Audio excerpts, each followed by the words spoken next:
Assalamualaikum warahmatullahi wabarakatuh. Alhamdulillah wa syukru ala ni'amillah amma ba'du.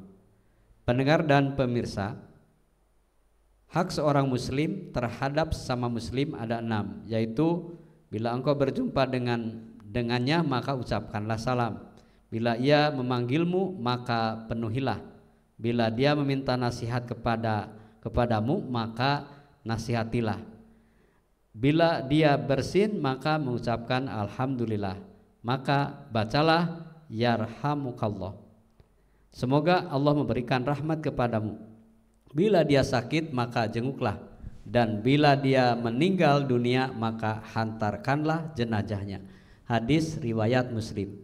Hak seorang muslim terhadap muslim bersama Dr. Haza Dedekania, dosen UIN Sunan Gunung Jati Bandung, Ketua Yayasan Mitra Dialog Kuliah Subuh Pesantren Husnul Khatimah Cibanggung Sumedang. Bu Hazah tentu berbicara hak seorang muslim terhadap muslim itu banyak. Salah satunya yang memang tadi sedikit saya bacakan. Seperti apa, Ustaz? Terima kasih. Bismillahirrahmanirrahim. Assalamualaikum warahmatullahi wabarakatuh. Waalaikumsalam. Innal hamdalillah nahmaduhu wa nasta'inuhu wa nastaghfiruh wa na'udzu billahi min syururi anfusina wa min sayyiati a'malina may yahdihillahu fala mudhillalah wa may yudlil fala hadiyalah. Wa asyhadu an la ilaha illallah wahdahu la syarikalah wa asyhadu anna Muhammadan abduhu wa rasuluh. Amma ba'd. Para mitra semuanya, berkaitan dengan hak muslim dengan muslim, ya, kita sebagai orang Islam, ada banyak betul. Di antaranya tadi yang 6 yang disebutkan hadisnya oleh Pak Ustadz, ya. Dan apa itu muslim? Kita mulai dari siapa itu orang yang Islam atau muslim, orang yang Islam. Orang yang Islam sederhana adalah orang yang sudah bersyahadat, menyatakan bahwa Allah adalah Tuhannya, tidak ada Tuhan selain Allah, dan kemudian Muhammad adalah Rasulnya, ya, Rasulullah, dan tidak ada Rasul Nabi setelah Nabi Muhammad Sallallahu Alaihi Wasallam. Sudah sampai situ orang berislam. Nanti kita lihatnya kemana? Ke rukun Islam. Rukun Islam yang 5, ya. Setelah syahadat, dia apakah dia mengerjakan sholat? Betul. Dia saum, gitu ya, dia berzakat, kemudian dia menunaikan haji terakhir ini. Ya, tentu itu berurutan sesuai dengan kemampuan.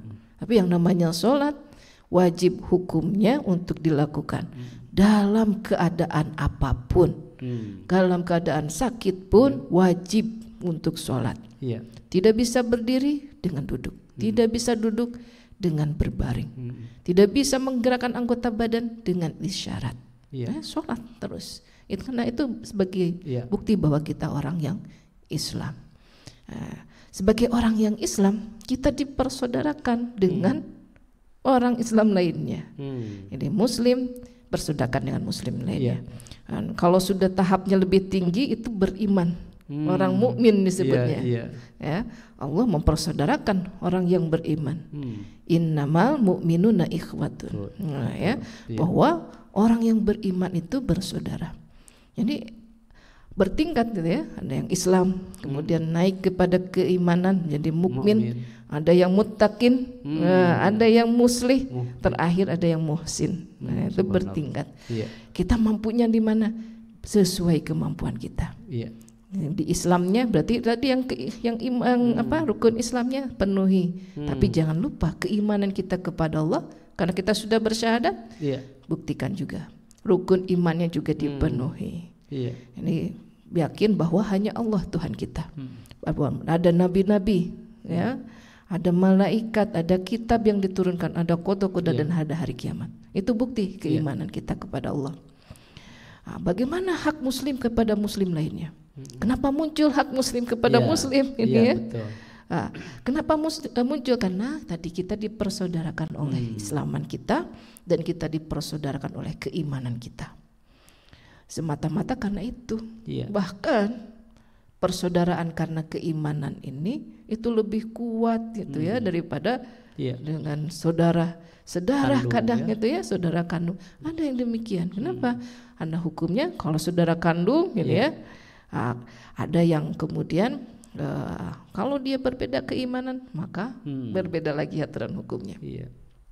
Karena tadi dipersaudarakan oleh keimanan dan oleh keislaman, maka kita mempunyai kewajiban. Nah, kita ngukurnya dengan kewajiban. Kalau dalam agama kita, hukum Islam lebih dikedepankan berbicara tentang kewajibannya. Hak itu bisa muncul dari kewajiban yang kita lakukan. Kita mempunyai hak dari muslim yang lain. Nah, berarti muslim yang lain juga mempunyai hak dari diri kita. Nah, dalam kata lain bahwa kita mempunyai kewajiban kepada muslim yang lain. Nah, kewajiban-kewajiban ini dalam aspek apa? Nah, kalau kita lihat dari hadisnya tadi, ini kan bahkan dalam hal yang kecil sekalipun, ada orang yang bersin, ternyata saudaranya mengucap hamdalah, alhamdulillah, maka wajib untuk menjawab dengan yarhamukallah. Dan itu hal yang kecil kelihatannya ya. Atau ada yang salam, ucap salam, assalamualaikum, wajib hukumnya menjawab. Waalaikumsalam warahmatullah. Atau waalaikumsalam, cukup bisa. Waalaikumsalam warahmatullahi wabarakatuh, itu lebih lengkap. Jadi pelit yang tadi mah ya. Yang pelit, yang sedang, yang sempurnanya. Itu tentang kewajiban untuk menjawab salam. Nah, berarti kita punya tentang hak ya menjawab salam. Berarti kita punya kewajiban bertemu dengan orang Islam lainnya, dengan muslim lainnya, kita wajib hukumnya untuk mengucapkan salam. Ya. Kemudian jika ada yang meninggal, uruskan jenazahnya, antarkan jenazahnya sampai ke tempat peristirahatan terakhir. Ya, jangan kemudian ditinggalkan. Ini orang saudara kita ini. Ternyata di lingkungan tempat tinggal dia banyaknya orang yang non-Islam, tidak tahu bagaimana cara mengurus jenazah. Nah, kewajiban kita, walaupun itu fardu kifayah ya, karena kita yang tahu maka kita wajib mengurusnya dan juga hantarkan ke tempat peristirahatan terakhir, ya, supaya betul tata cara menguburkannya, gitu ya. Bukan hanya tata cara tadi pengurusan, gitu ya, bagaimana mentalkin, bagaimana mengkafani, ya, memandikan, mengkafani, tapi juga menguburkan. Semuanya harus sesuai dengan ajaran Islam, ya. Apalagi kita juga ini diperintahkannya, ini jangan lupa ya, di luar yang 6 pun itu ya. Itu sebenarnya ada lagi. Nah, tadi ada nasihat ya. Kalau ada yang minta nasihat, nasihatilah sesuai dengan ilmu yang kita miliki. Ini makanya wajib pintar ini ya. Nanti mungkin kita bahas di kesempatan lain. Apa keutamaan mencari ilmu? Di antara keutamaannya kita bisa memberikan nasihat kepada saudara kita. Jadi ketika datang saudara kita membutuhkan nasihat, berikanlah petunjuk, berikanlah nasihat dengan cara-cara yang baik. Ya, mau izoh hasanah itu berarti nasihat yang baik, isinya ya secara substansi isinya baik, kemudian secara caranya, metodenya itu juga harus disampaikan dengan baik. Jadi jangan sampai kita menasehati tapi sambil marah-marah, banting pantau ya, atau melemparkan barang. Itu bukan menasehati, itu kita malah meluapkan emosi ya. Menasehati dengan cara yang baik, itu perintahnya. Kemudian kalau sakit, saudara kita sakit, ada kewajiban bagi kita untuk menjenguknya. Saya nggak punya apa-apa menjenguk teh, nggak punya uang untuk membelikan apa oleh-oleh. Diperintahkan menjenguk, bukan diperintahkan membawa oleh-oleh. Hati-hati ya. Kenapa diperintahkan menjenguk? Supaya kita bisa mendoakan saudara kita. Apa doanya kalau sedang sakit ini? Ya kita doakan ya kepada Allah ya Pak ya. Siapapun ya, para mitra kalau ada yang sakit kita kumkan gitu ya, doakan. Kita minta supaya Allah menyembuhkan. Ya, kemudian Sudah ya, kalau 6 sudah semuanya ya. Jadi kalau diundang ya harus datang. Kalau tidak diundang jangan datang. Ya. Betul. Ini hati-hati. Jadi kalau datang itu datang memenuhi undangan. Tidak diundang jangan sekali-kali datang. Boleh ya? Tidak boleh. Hukumnya justru menjadi haram karena kita tidak diundang, tidak dikehendaki oleh tuan rumah. Betul. Tidak kendaki oleh orang yang punya hajat. Tiba-tiba kita nyelonong ya ikut makan. Ustazah, kalau undangan itu yang wajib kita penuhi undangan apa aja? Undangan yang baik-baik misalnya yang baik-baik, ya undangan yang misalnya tadi undangan untuk menikah, menikahkan anaknya atau orang tersebut yang menikah gitu ya, mitra ada yang menikah undang saya, ya insya Allah kalau ada keluangan ya usahakan untuk datang. Atau khitanan, khitanan ya kalau diundang gitu ya. Apalagi diundang apa? Diundang syukuran, ya datang gitu. Kalau diundang dengan baik-baik gitu. Apalagi undangan pengajian ya. Undangan pengajian juga ya harus disempatkan apalagi karena apa? Pengajian itu kan kita memberikan nasihat kepada orang lain, itu sebenarnya memberikan nasihat juga kepada diri sendiri gitu. Dan juga kita menyebarkan ilmu. Barangkali gitu ya ada orang yang belum mengetahui dengan kita menyampaikan di pengajian itu jadi ada orang-orang mengetahui ilmunya. Kembali ke hak muslim, seorang muslim terhadap muslim ini sungguh sangat kita luar biasa ya. Kalau 6 tadi aja sudah mencakup, tapi banyak hal. Ini kemudian berikutnya Bu Ustazah, ada orang yang sesama muslim tetapi di belakang berani gibah atau menceritakan aib sesama muslim. Itu kan juga nggak boleh. Kita sebagai muslim terhadap muslim, apapun yang terjadi dari saudara-saudara kita, mungkin kalau menceritakan kan ada dua hal, baik menceritakan baiknya atau kekurangannya. Bagaimana Ustazah? Ya, jadi kita sama umat Islam ya tidak boleh membicarakan, menggibah gitu ya orang lain, apalagi di belakang. Kalau di depan kita langsung konfirmasi mungkin ya, apakah betul gitu. Nah itu diperbolehkan, tapi dengan cara yang baik. Kan kalau gibah itu berarti di belakang orangnya, dan biasanya yang diomongkan itu hal-hal yang buruk. Tahu nggak kemarin si ibu itu habis beli apa gitu ya, ternyata dapat ngutang uangnya. Itu aib juga ya. Sudah dia membicarakan hal yang buruk, kemudian aib itu yang dibuka. Dalam Al-Quran disebutkan bahwa orang yang demikian itu sama dengan orang yang memakan daging saudaranya sendiri. Makanya tidak diperkenankan. Karena jijik gitu ya, sebenarnya menjijikan hal tersebut. Dan itu tidak sesuai dengan kewajiban kita kepada muslim yang lain. Di antaranya kita wajib untuk saling menyayangi, wajib untuk saling menasehati, wajib untuk tolong menolong. Itu dalam kebaikan seluruhnya. Ini tidak boleh kemudian kita malah mencela, mencaci gitu ya. Menggibah gitu ya. Orang lain, saudara kita sesama muslim di belakangnya. Padahal belum tentu itu sesuatu yang benar. Atau bahkan itu fitnah isinya. Ya.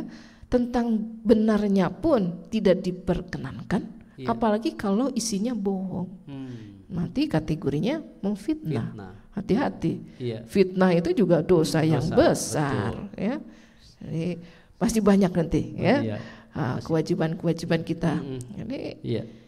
Ini ketika saudara kita kemampuannya seperti itu atau melakukan suatu hal yang memang kurang, kemudian kita sebagai sesama muslim, pertama mungkin tutuplah aib.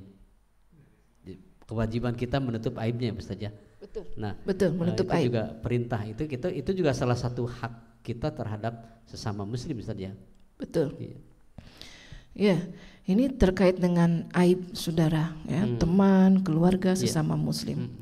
Jadi setiap manusia pasti pernah berbuat salah. Betul. Itu tidak ada yang luput dari kesalahan, gitu ya. Apapun itu, besar ataupun kecil, dia sadar ataupun tidak sadar, pasti pernah melakukan kesalahan. Nah, kita sebagai saudaranya wajib untuk menutup dosa itu. Tadi karena kita dipersaudarakan, ya. Bahkan seperti jasad yang satu, kalau jasadil wahid. Nah, kalau dosa itu ibaratnya aurat, apa kewajiban kita? Menutup auratnya. Jadi kalau dosa itu aib, maka kewajiban kita menutup aib itu. Mengingatkan orang yang berbuat salah, saudara kita itu, untuk apa? Untuk bertaubat atas kesalahan yang dilakukannya. Ada dalam hadis dari Abdullah bin Umar bahwasanya Rasulullah SAW bersabda, Muslim yang satu adalah saudara Muslim yang lain. Oleh karena itu ia tidak boleh menganiaya dan mendiamkannya. Barang siapa memperhatikan kepentingan saudaranya, maka Allah akan memperhatikan kepentingannya. Ini sudah berapa hal itu ya? Betul. Masih banyak ini. Nah, kemudian barang siapa memperhatikan kepentingan saudaranya, maka Allah akan memperhatikan kepentingannya. Jadi yang pertama tadi tidak boleh berbuat aniaya, tidak boleh mendiamkan. Ada batasan ya, mendiamkan tidak boleh lebih dari 3 hari. Tidak boleh kemudian harus memperhatikan kepentingan saudaranya, membantu kesulitan saudaranya. Jadi kalau saudaranya punya kesulitan, bantu dia. Insya Allah Allah akan membantu dia yang di dunia dan di akhirat nanti, di hari kiamat kelak. Satu lagi ini, barang siapa menutup aib seorang muslim, maka Allah akan menutup aibnya di dunia, ya, dan juga ini di akhirat juga, ya, terutama di hari kiamat nanti, ya. Kalau di hadis ini di hari kiamat. Jadi apapun yang kita lakukan, kebaikan kepada muslim lain, saudara kita, akan kembali kepada kita seluruhnya, insya Allah. Ya. Asal niatkan untuk kebaikan dan niatkan semata-mata karena kita ingin memenuhi perintah Allah. Gitu. Perintah Allahnya menutup aib, tutuplah aib. Ya, semoga Allah berkehendak menutup aib kita kelak di akhirat. Maka bayang ya, di akhirat kelak semua orang disatukan di satu padang, disebut padang mahsyar, dipertontonkan semua amal kebaikannya. Ya, tidak bisa dibayangkan ya. Sekarang saja ada TV, CCTV gitu ya, bisa kita tonton bersama-sama. Nah, nanti mungkin di akhirat lebih dahsyat dari itu. Apapun yang kita lakukan tidak ada yang luput dari catatan yang Allah buat. Kebaikan, keburukan, semuanya akan ditampakkan. Nah, kalau kita menutup aib saudara kita di dunia, insya Allah tadi kan akan ditutup aib kita di akhirat. Ini mungkin ada aib kesalahan-kesalahan kita di dunia. Di dunia ditutup oleh Allah, tapi kalau di akhirat, nah itu harus dipertanggungjawabkan. Makanya ketika kita menutup aib saudara kita berharapnya kelak di akhirat tidak ada yang bisa menutup aib kita, gitu ya, kecuali Allah Subhanahu Wa Taala. Bu Ustazah, ketika saudara kita memang sulit dinasehati, dan tentu hal tersebut memang kewajiban kita amar ma'ruf nahi munkar, lebih-lebih kepada saudara ya. Nah ini kadang melihat saudara kita justru malah sebaliknya. Apakah kita sebagai sesama saudara tanpa diminta pun memang harus kita sampaikan nasihat-nasihat kita, karena kita kan pada dasarnya sayang. Tapi walaupun demikian, sebaliknya malah yang disayang oleh saudaranya sendiri malah membenci nih. Itu yang pertama. Kemudian yang kedua, ketika tadi Pak Ustazah sampaikan, kita kan saling membenci dalam beberapa hal. Misalnya kadang akhirnya dia tidak saling menyapa, tidak saling mengunjungi. Ada kan seperti itu sesama muslim itu terjadi. Yang ngerinya lagi itu berlangsung lama. Padahal ajaran agama membatasi seperti itu. Bagaimana Ustazah? Ya, jadi perintahnya kita berbuat ini ya, perintahnya amar ma'ruf nahi mungkar. Jadi kita perintahkan untuk berbuat kebaikan ini, menyuruh orang untuk berbuat kebaikan, dan kemudian melarang orang untuk melakukan kesalahan, kemungkaran. Jadi kita harus mengajak orang sebaik-baiknya. Tapi caranya, ini ya, bil mau'izatil hasanah. Jadi cara yang baik, isinya sudah baik, tapi caranya juga harus lebih baik gitu, supaya orang mau mendengarkan kita. Ya ibaratnya makanan, makanannya enak gitu ya, kelihatan sekali gitu ya, makanannya menggiurkan lah ya, pikabitain. Tapi kalau tidak dikemas dengan baik, apakah orang mau memakannya? Iya, betul. Dibiarkan aja di lantai gitu ya. Banyak lalat yang mengurubungi atau kotoran, ada semut. Orang mau makan tidak? Ya.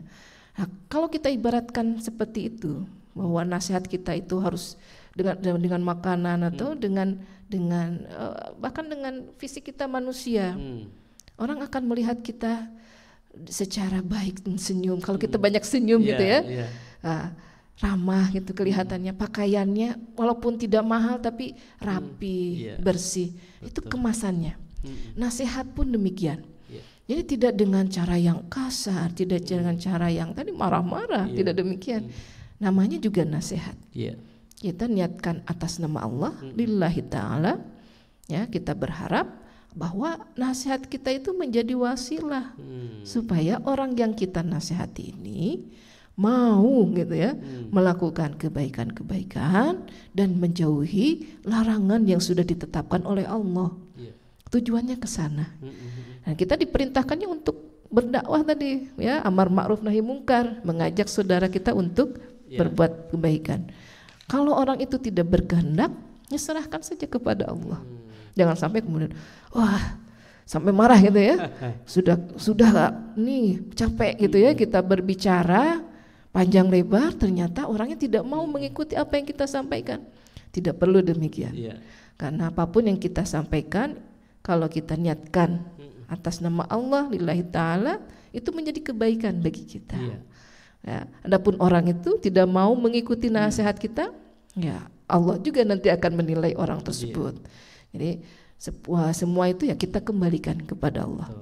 Jangan sampai kemudian muncul lagi malah marah tadi ya, malah dengki gitu kepada orang lain. Padahal dia saudara kita.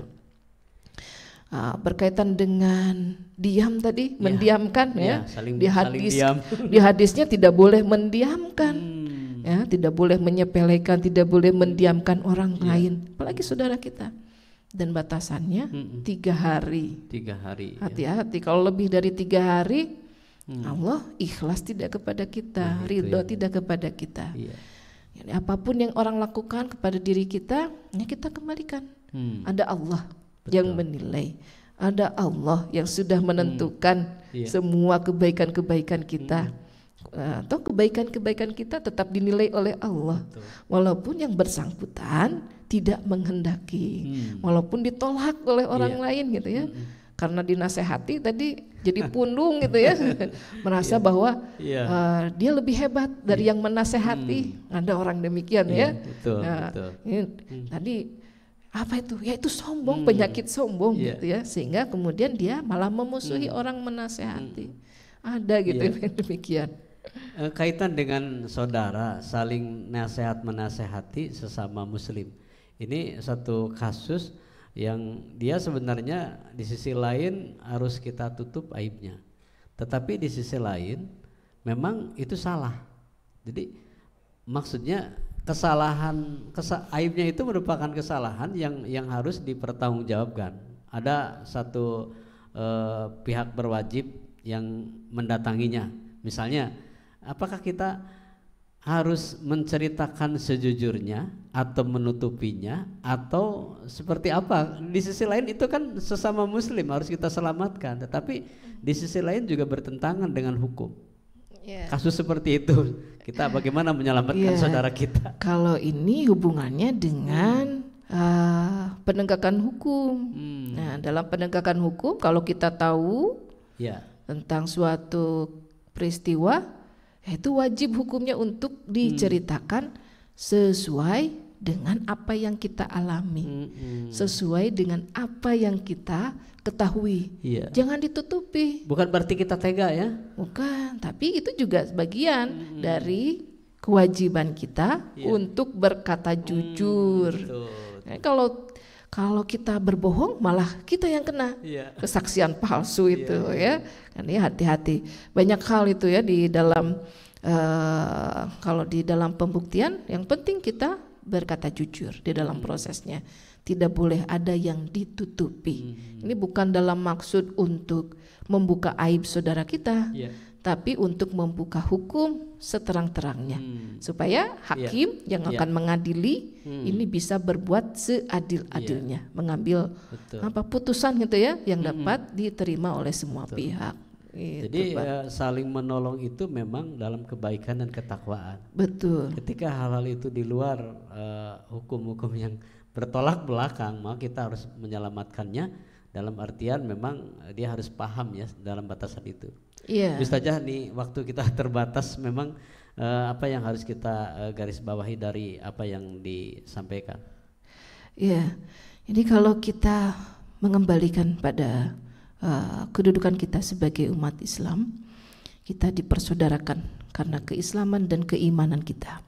Maka berbuat baik kepada sesama orang Islam itu adalah sebuah kewajiban yang tidak boleh ditinggalkan. Kita harus sadar bahwa apapun yang kita jalani dalam kehidupan kita ini di dunia ini juga bergantung pada kebaikan-kebaikan kita, bukan hanya kepada Allah tapi juga kepada sesama manusia. Jadi hablum minallah dan hablum minannas, dan kita niatkan semua itu untuk beribadah kepada Allah. Mungkin itu Pak. Subhanaka Allahumma wa bihamdika asyhadu an la ilaha anta astaghfiruka wa atubu ilaik. Assalamualaikum warahmatullahi wabarakatuh.